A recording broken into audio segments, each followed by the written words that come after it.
Okay guys, welcome to another tutorial in the Wave Shooter tutorial series. Today we are going to be making it so the player can shoot, and we're going to be setting up a global scope that will instance nodes. So we're going to start with our global scope. In your file system, we're going to right click this folder and we're going to make a new script. And I'm going to call the script global.gd. I'm going to set the template to empty so we don't have any code in there, and create. Now we're going to double click the global.gd in here to open it, and we're going to be setting function instance node, the node that we want instance location and parent. Now we're going to do var node instance equals node.instance. Then we're going to do parent.add child to node instance, and we're also going to do node instance dot global position equals location, and we're going to return node instance.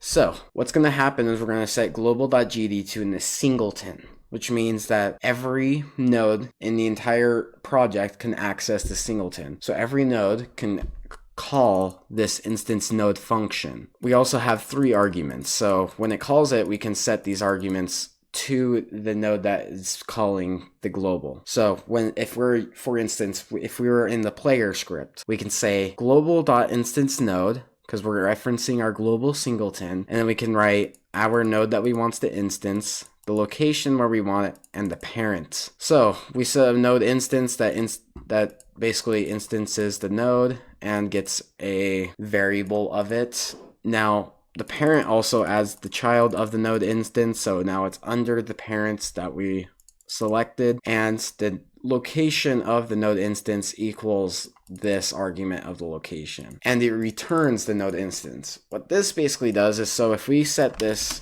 let's say we were in player GD, let's pretend we're in the player, and we say var bullet equals instance node,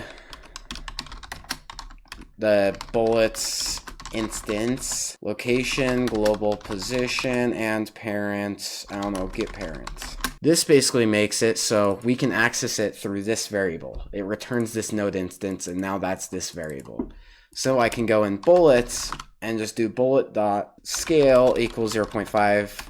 Oh, it had to be vector 2, 0.5, 0.5. That's basically the same as doing node instance dot scale equals 0.5, 0.5. It's the exact same because now this variable right here, bullet, that equals the node instance of the node that we created. So we basically are able to reference nodes through that method. It's a lot nicer than having to manually write this all out every time you want to create a node. So let's make this a singleton now. Go into project settings, go into auto load, set the path to global.gd, open, and you're going to press add. I already have it added, but you're just going to have to do what I did and just select it and add. Okay, so now that it's a singleton that every node can access. So we can save. We now have our global.gd finished. Now we're going to make a bullet. So go into other node and we're going to add a sprite. If you don't see the empty scene, you just press the plus button and you can add the node through there. We're going to call this bullets. We're going to give it the texture of a square, and we're probably going to keep it the same size because the player's already 1.5 in scale, so 1.1 would work just fine. It'd be smaller. Open the player.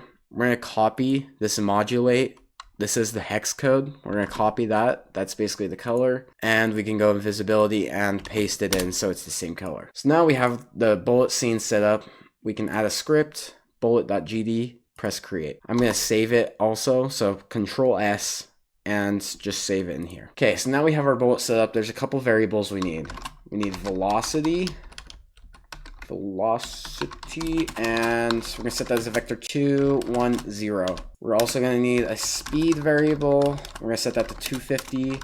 Also gonna need a look once variable, and we're gonna set up a process function if look once, look at get global mouse position. We're also going to set look once equals to false. So reason why, we're just going to overview this process. This happens every frame, and the reason why I did this instead of just putting in the ready function, because this is just it calls it for 1 frame because I wrote if look once. This is basically saying that if look once is equal to true. It's the same thing, and it sets it default, so only executes this once even though it's in the process function. Reason why I did that is when it's in the ready function, I don't think the object is fully initialized and it doesn't get the right coordinates to look at. So I put in the process function and set defaults. We do this because we only wanted to set the angle initially so it doesn't keep following the enemies. So that's why we set that up. Well, technically it'd follow the mouse, but yeah, that's why we set that up that way. And so we're gonna add global position plus equals velocity dot rotated rotation multiplied by speed multiplied by delta. So reason why we do velocity dot rotated, we're gonna go into the 2D scene so I can kind of explain this a bit better. So pretend that you have your what are they called, axis handlers or something, and you have this one right here. Let's do the x-axis. So when we rotate it, it's going to stay the same. It's still going to be straight. But if we rotate the axis, what we did right here, rotated, which is our velocity, which is 1, 0, then that means that it's going to rotate with it. So now the x-axis is going to be down here. It's going to be angled with it. And since that is 1 on the x-axis, now when we multiply it by speed and it's rotated, when we add to our position, it's going to move in that direction because it's angled towards it. So that's why we're doing that way, and that's why I set the velocity to 1, 0. Reason why we do rotation, not rotation degrees, is rotation is in radians, and this rotated function in our vector 2 requires a radian. So that's why we use the rotation. And that's basically all we need for a bullet for right now. So we have that saved. Now we're going to go back to the player, and the player is going to instance the bullet when he clicks. So now we need to set up that in the project settings input map. Now we're just going to call this click, and I'm going to add mouse button, left button. There you go. Player script, ignore that. That was there from previous, but we're going to basically rewrite it now. Same with that. Okay, so var bullets equals preload. We're going to be loading our bullets.tscn file. Make sure it's .tscn, that's our scene file. And now we have our bullet loaded so we can actually instance it. So if, we're going to do an if statement. If input is action just pressed click, then we're going to instance the bullet. So global.instance node bullets at our global position, which is the location where we're doing it. This all corresponds with the, if I can write global position right, this all corresponds with the global function, and we could do get parents as the parent node of the bullets. So what this basically does is we're instancing the bullet now, but this is a bad way of doing it, using get parent as the parent. Reason why we don't set ourselves as the parent is when we move, the bullets will move with us. But if we do get parent, let's say there was no parent. Well, if the player is the root node, well, if we're going to get an error, and if things are reorganized in the scene, you might get a result that you might not intend for it to be. So go back to global. We're going to set up a new thing. We're going to say var, we're going to call this node creation parents equals null. And we're going to make a new scene to fix this. Press the plus button. We're going to add a 2D scene, and we're going to call this arena. This is going to be our root node where the player moves around and we have enemies and everything. This will basically be the game screen where we're going to have everything happen. So everything, this is our window right here. We're going to add, by pressing this link button, add our player to it. I'm going to center it by hitting transform. We're going to do 320 by 180. And we have our player in here. So now we're going to create a script in our arena, call it arena.gd. And we're going to do function underscore ready. And we're going to do global.node creation parent equals self. Then function underscore exit tree global.node creation parent equals null. So when we write self, it's getting this object, this node. I'm just going to press Control S so we can save it. So it gets this node, it sets it to this node. So now every every node in the scene tree can now access this node creation parent if it chooses to. And that's when this is ready, when it's first created. When it exits the tree, either when it gets destroyed or we change to a different scene, it sets it back to null. So that means it doesn't exist. And we can use this to make sure that the node creation parent exists before we instance a node. Go back to player, and we're going to add an and statement. And global.node creation parent is not equal to null. We gotta make sure that it exists before. And then instead of get parent, we just do global.node creation parent. So now we instance a node, that's our bullet. We add it to our global position, and we set the parent to the node creation parent. This is a very nice way of going about things because it will just prevent future issues if something happens to your scene tree. The reason why I'm using is action just pressed, as it only happens for one frame when you click, so it doesn't keep instancing bullets. Right now, there's no reload speed. We're going to set that up later, though. We're going to test this and make sure everything works. So make sure you have everything saved. Go to the arena scene, press the run button. We're going to set it as the default scene. So it says no main scene has been defined. Select arena. Open. This will now be the default scene. We have our player, he moves around, and we click, and he shoots bullets. Those are some pretty big bullets, so I'm going to end the game. I'm going to scale them down a bit, so I'll go 0.75 by 0.75. Okay, so now we hit the run button, and the player shoots. So now we have player shooting in. You're probably wanting to have a player reload speed. That way we can hold down the mouse and make sure that the player doesn't instance tons of bullets. So we're just going to set that up by using a timer. Add a node.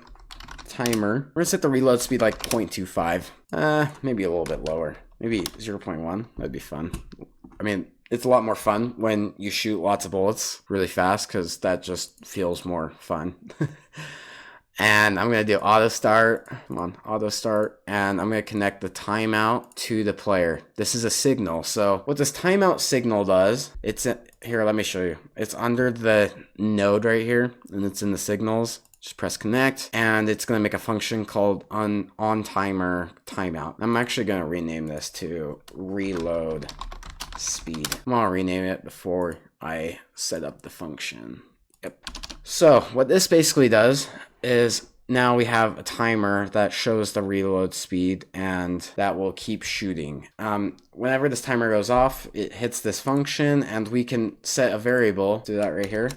Variable can shoot. We're going to set that to false. We'll just leave it to true at the start, and then we'll just set can shoot back to true when the reload speed goes off. But right after we shoot, we want to set can shoot equals false. And let's see, we also need to check and can shoot. So in order to shoot, you need to click the input. We're going to change this to is action press, so now you can hold it down and it'll keep shooting. So if you're holding down the mouse, click button, and global node creation parent is not equal to null, which means it exists and we can shoot. And then it immediately gets set to false. We're going to have to tweak our timer a little bit. So go back to your timer. We're not going to turn on auto start. We're just going to turn on one shot, which means normally when you set up a timer and tell it to start, that timer will keep starting, and then after it ends, it'll start again and start again. But one shot makes it so after reaching 0, it doesn't restart. And so now we can just do $ reload speed. What $ does is so we can reference a node under this node. So the reload speed is below this, so we can reference it. Reload speed dot start. And then when it goes up, when it finishes, we set can shoot the true. Save the player, go back to arena, and now if we hold down the mouse, keep shooting. It's great.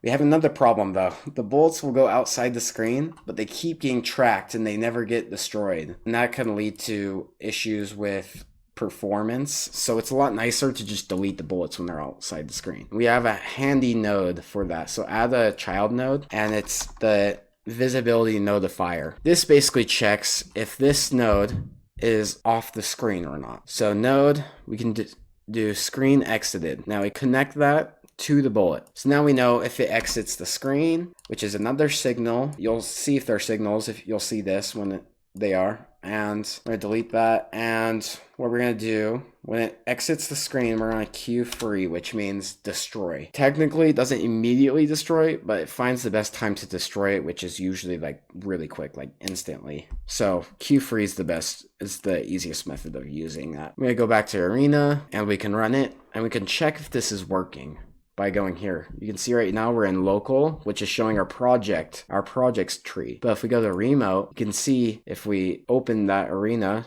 we go back to this, we can see this tree while we're playing the game. And so there's lots of bullets happening. Let's say I stop shooting and those bullets destroy. So that's a really easy way of checking if they're actually getting destroyed or not. And that's it for this video.